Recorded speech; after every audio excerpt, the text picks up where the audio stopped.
It is Thursday, September 28th, 2023. This is another edition of Baseball Today. That is my man, Trevor Plouffe. I am Chris Rose, producer Dan along for the ride as well.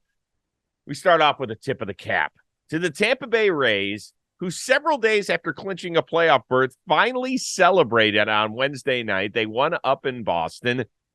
They didn't clinch anything on that particular night, but because they had an off day on Thursday, they said, you know what? This team, based on all the adversity it's been through this season, deserves to have a celebration. Let's roll. Let's do it. What'd you think? I love it.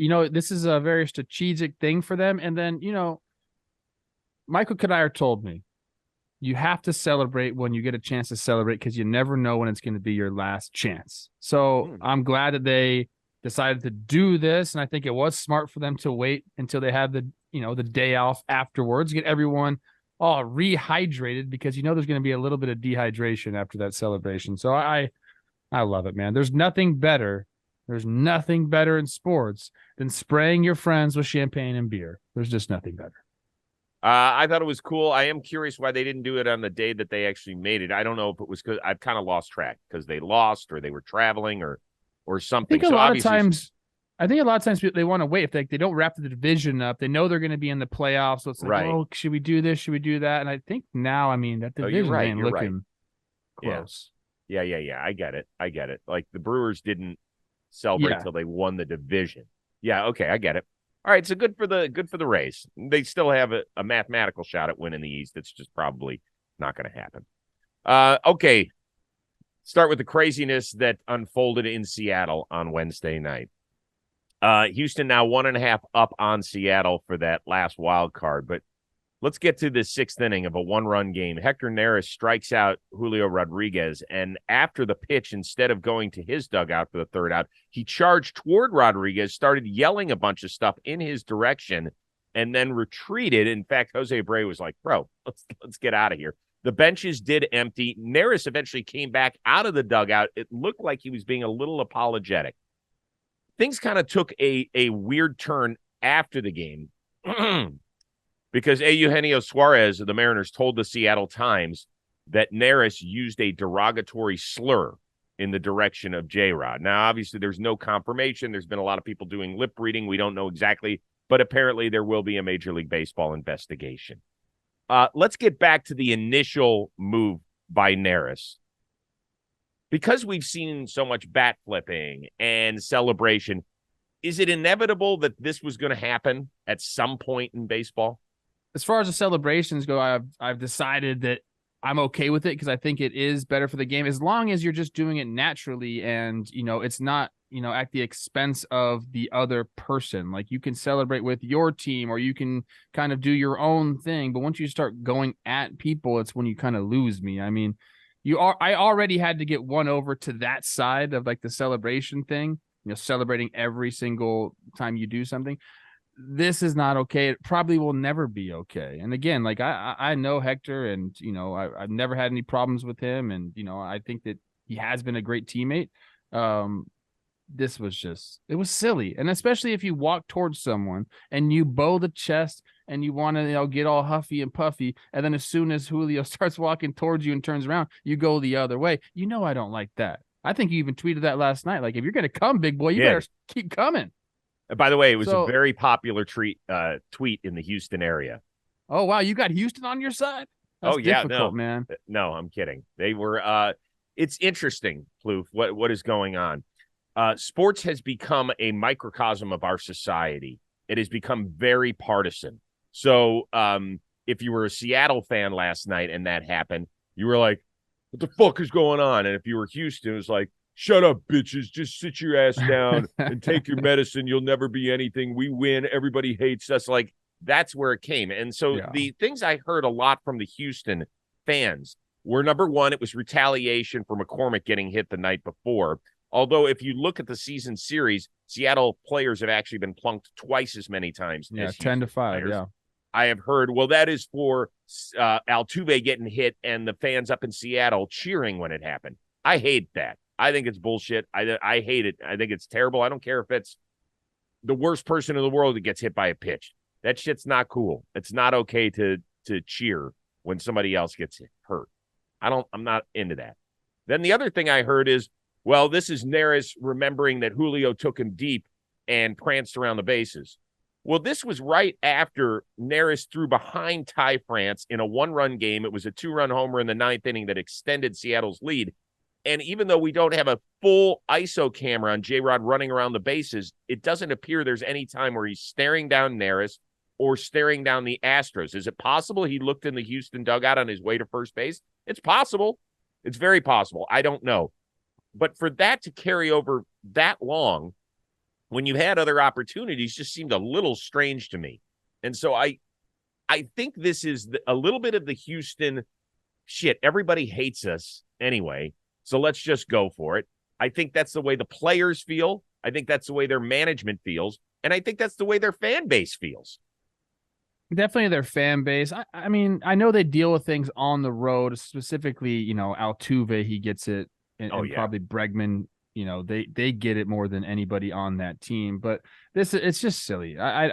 This is look, you can say emotions got the best of him. This is a massive game. I mean, if they lose this game, things are not looking good for their season. If they win this game, things are looking really good for their season. So the emotions are there. So you have to take that into account, but still, running towards someone and then scooting away as soon as they turn around, that to me kind of tells the whole story right there.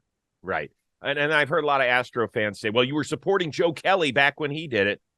Well, first of all, I think those are two different situations. Joe Kelly did a stupid little face like, I didn't like that either, to be honest. Yeah, and I honestly don't remember what I said. And some people have said, well, why didn't you push him on your podcast?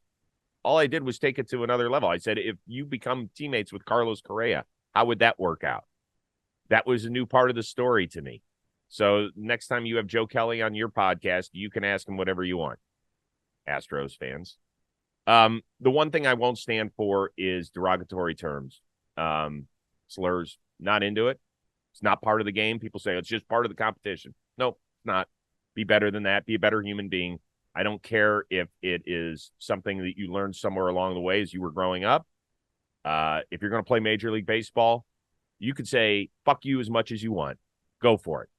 Yell that. There's other things to say other than derogatory terms. You're an adult. Grow up. And if he did say it, once again, these are allegations, so I don't know. I don't know what was said. That's what Major League Baseball has to do.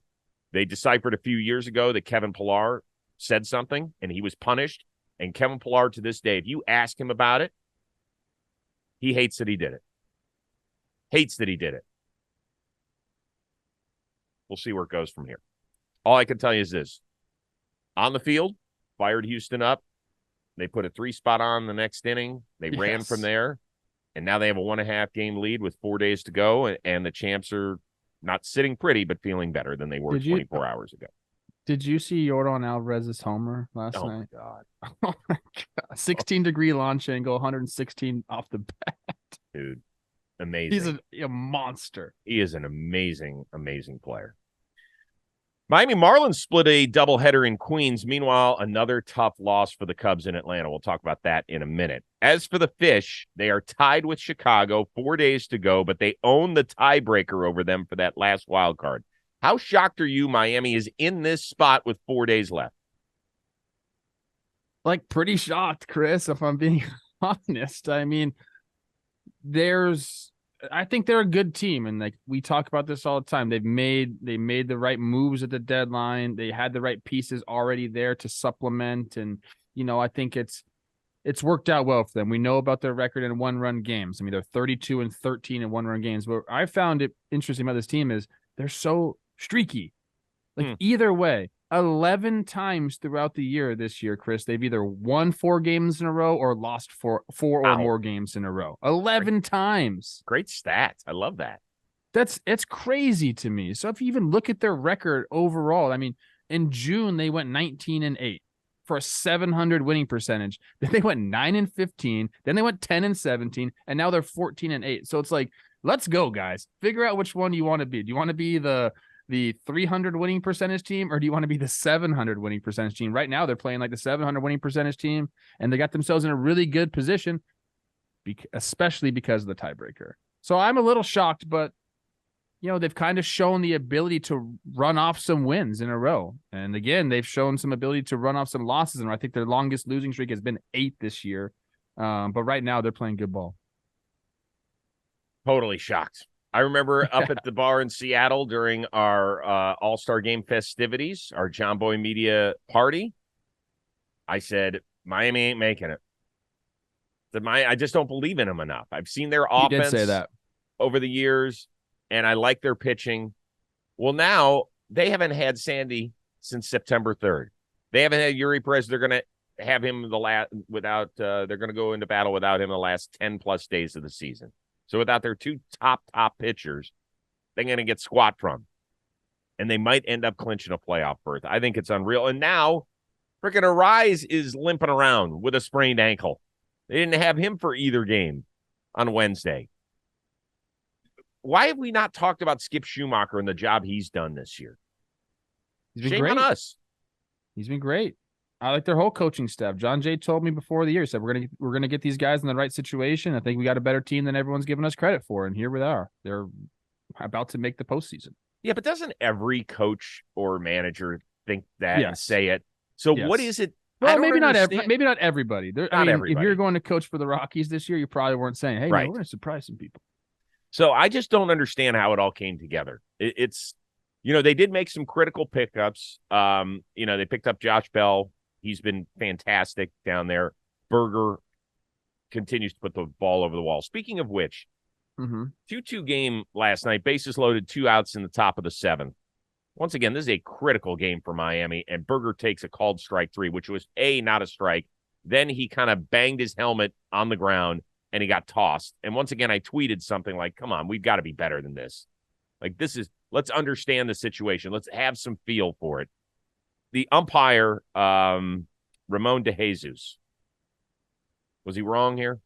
Of course he was wrong. I mean, you just said the word, some feel. I mean, these are massive games for the Marlins. Massive games. Every single pitch means so much right now. It's essentially playoff type baseball.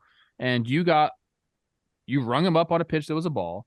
And you got a guy who, wants to do damage, wants to get the job done for his team, and has a little bit of emotion there. Like, doesn't really look at you, kind of gets down, gets his helmet down, and you make it about you. You make it about you for no reason. He knows he messed up there. As soon as he pulled that trigger, it was a quick trigger. He knew that he messed up right there. And you can try to see him trying to explain to Skip here. There's nothing you can explain. You messed up the call, and then you messed up the ejection too, and you took out one of their biggest offensive threats in a tie ball game in one of the most important games of the year. It's stupid. It was ridiculous. And a lot of people were saying, well, you can't show up the umpire. My point was, this isn't a game in July. We're talking about days left in the season. The umpires know what's going on. They're smart people. They know the standings too. Right? And they understand. So you know what he should have done? Jesus should have realized, you know what? That was a borderline pitch. He probably went back and watched it after the game. Was like, fuck, I missed it. And I cost that guy. I cost him. I could have cost this team an entire game and maybe a playoff spot. He doesn't want to live with that. Most of the umpires I have talked to, and I do not know Ramon, I have to admit, I don't know him. But most of the umpires I talk to live with that shit. When they screw up, they're not like, aha, I got him. They feel terribly about A, missing the call, and B, then when they miss a call, getting rid of somebody. That was rough. Wasn't a good look. Why is it that as soon as they throw one guy out, they just got to throw 3 guys out? It's like, well, that Skip, once he came out, Skip was getting tossed. He knew that. Yeah. He knew that. All right. This Sunday, live in a world of excitement. October 1st, 11 a.m., the culmination of the Blitzball Blitz Road to Billy's. It is a live in-person Warehouse Games production. It'll feature a play-in game that starts at 11:30 a.m., followed by a pair of semifinal games and the championship game. And remember, all ages are welcome. Early access tickets, $100. It includes access into Billy's an hour early at 10 a.m., You get a Blitzball Blitz t-shirt, an event badge, a lanyard, as well as the opportunity to be a part of exclusive JM Baseball trivia content. and be entered in a raffle to participate in pregame warm-ups with the players. If you haven't played blitzball before, it is awesome. Trying to throw that thing ain't easy. Trying to hit it is a lot harder. Need to hurry, though. There's only 50 early access tickets available. Good news is there's also general admission tickets for $30. That'll get you into Billy's at 11 a.m. to enjoy all of the blitzball content. You've loved it. You've loved watching all the games online. Now be a part of the action. Head on over to shop.johnboymedia.com or visit the link in the description to buy your tickets today. Check out the crew at Billy's this Sunday, October 1st. All right, we mentioned the Cubs. They lost yet another heartbreaker in Atlanta. What is going on? They took the lead in the ninth, only to see Marcell Ozuna tie it up with a homer. The Cubs then reclaimed the lead in the 10th. Acuna then tied it with a knock, and then he became the inaugural member of the 40-70 club with his 70th swipe of the season. The game was actually delayed a bit to honor Acuna, and the Chicago broadcast wasn't exactly what we call patient with the process. And we're really stopping the game. Can we get the base after the game? I mean, this is pretty absurd. I mean, it's just a hell of an accomplishment. Totally, but you can't stop the game in a highlight montage. Were the TV dudes onto something here? I was watching this live. I was listening to the broadcast as they were saying this, and I was like, man, I kind of see both sides here. If you're Atlanta and you're at home and your dude goes 40-70, hey, we already clinched. This game doesn't mean anything to us. Let's do what we do here. Let's celebrate this because it is an insane accomplishment. 40 homers, 70 swipes has never been done before.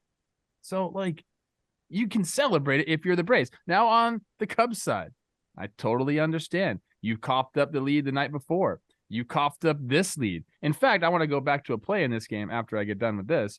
But I get where the Cubs are coming from, too. Because, I don't know, this was a 2-minute, 3-minute delay or whatever it was. And then the next pitch or 2 pitches later, the game is over. So, it does affect the game. You have a pitcher out there that's warm and all of a sudden doesn't get to throw. Maybe he should have thrown some warm-up pitches. I don't know if he could have or not.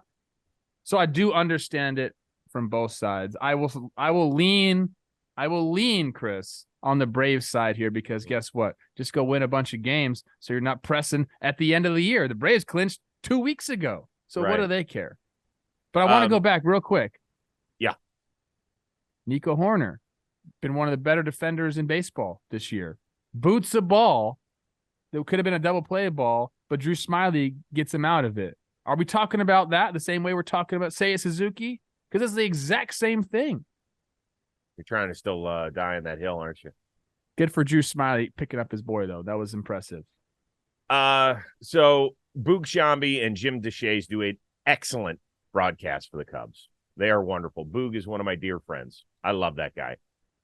I understand their frustration, right? It's like, Jesus, this is going to be the second straight night that we blow this thing. And it's really crunch time here for us. So I totally get it. So I'm not going to sit here and pound on those guys because they did say this.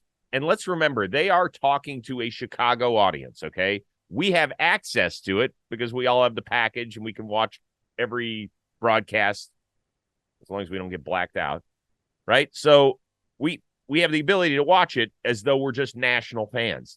They are speaking to the Cubs audience, and the Cubs audience at home is probably saying and thinking exactly the same thing that Boog and JD are thinking. What the fuck are we doing? Can we please try and get out of this so we can get to the 11th inning and try to win a damn game? Now, that's part of it. It's frustration. Maybe they saw the inevitable that Ozzy was going to get a knock and they were going to get walked off. I don't know what it was. But once again, if you're Atlanta, I don't know.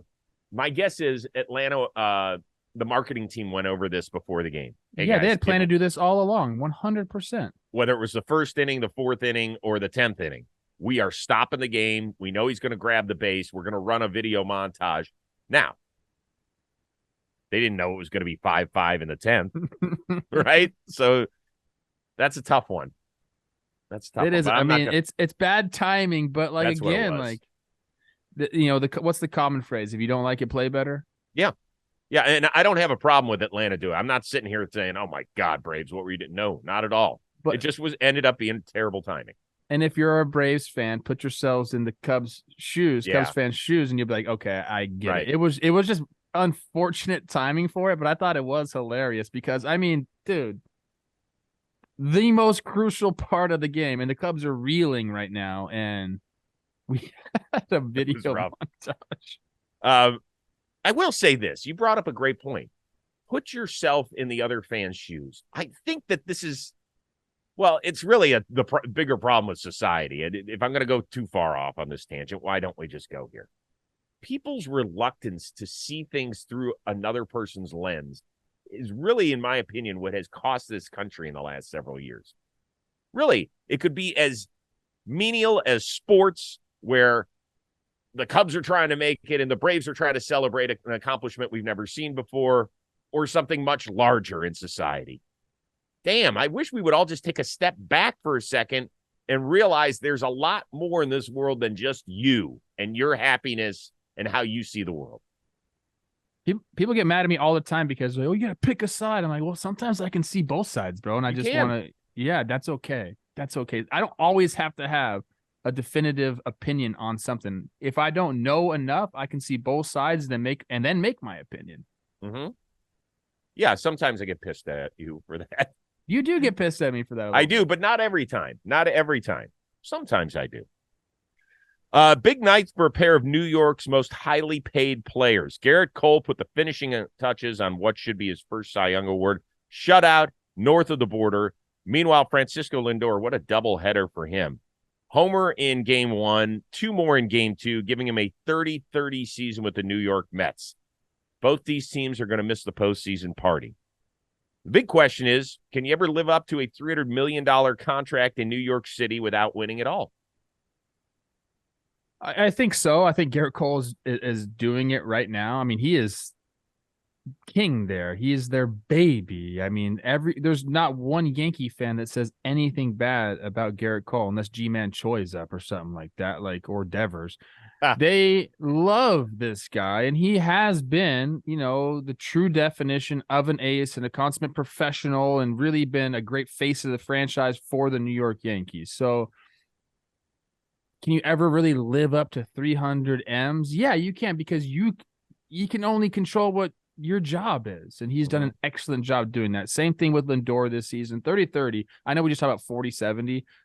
30-30 is the gold standard in baseball. If you can be 30-30, you are elite of the elite. So we need to remember how difficult that is. Just because Acuna is going crazy, let's not diminish what 30-30 means to the game and to Francisco Lindor. So I think you can live up to it, because as we've seen, Chris, throughout baseball, one player, even two players, can't make up for a flawed roster. So, and it's not Garrett Cole's job to put a team together. It's not Francisco Lindor's job to put a team together. They can just only go do their job and do it well. And if they do that, then yes, you live up to the contract. Don't you think the conversation, though, in 15 years, if neither of them win a title, will be, man, Garrett Cole was really good, but if so, is that fair? It's not fair, because if this guy goes out and puts up 30, 35 starts a year and it has a sub 3 or a low 3 every single year, he's doing everything he can, literally everything he can, because all starting pitchers can do is pitch once every 5 days. That's it. Oh, boy. This is what do you think? I'm curious. You don't think so? I do. But I'm not one of those guys that says just because you sign a $200 or $300 million contract that you have to win a ring to justify who you are. I think Bryce Harper has justified exactly who he is in Philadelphia. I think he has meant a ton to that franchise. A ton. I think he's been worth every penny, even in times when he's not on the field. I just think he has changed the feeling around that organization and their bravado and what they're about. And, people, I saw people, my buddy Ahmed Fareed, who works for NBC Sports, really good guy, excellent broadcaster. He worked out in San Francisco for a while, and he's still kind of a quasi-Giants fan. And he's getting on Twitter and saying, the Giants are getting a big plate full of shit because they haven't been able to sign a mega star. And he goes, you know who has mega stars? the Yankees and the Mets and the Padres, and none of them are going to October, just like the Giants aren't going to October. So what's the big deal here? And I understand what he's saying. I like it when team gets stars. I like it when they spend big money. And I can't blame the player. I'm not going to sit here and say, well, they didn't want to fuck. This is not the NBA, where if you get one other good player, you're locked into at least the second round. That's just not how it rolls, man. This is not the sport it's about. So these guys have all been really good. Cole in 4 seasons, an ERA plus of 135. He's had over, I think, 811 strikeouts and 655 innings. The playoffs, he's had some great performances and a couple of ones that aren't great. Lindor, OPS plus is almost identical to his time in Cleveland. Playoffs, that's where the problem is. He's played 3 games, 3 playoff games in 3 years. Yeah, I mean, here's the thing, like if you sign this deal and you're not healthy for it or you don't perform, then yeah, obviously you don't live up to it. But if you are healthy and you perform up to your standards, that's all you can do. The only thing you can do. By the way, is anybody really worth $340 million? Of course not. Yes. No. Yes. Well, yes, from the standpoint of you're worth what somebody will pay you. So I agree with that part of it. But at the same time, like, I don't know how we can put Francisco Lindor definitely worth $340 million. I don't know. You know who knows? The people that pay him $300 million. They have all sorts of calculations, all sorts of things they look at. Is it going to be beneficial to our franchise? And if it is, they do it. If it's not going to be beneficial, they don't do it. So that's how you know what they're worth. I forget what the dollar value is per war. It changes like crazy. I think it's like almost like 10 million per war or like 8 million per war or something like that. Well, he's above 5 this year, Lindor. So there you go.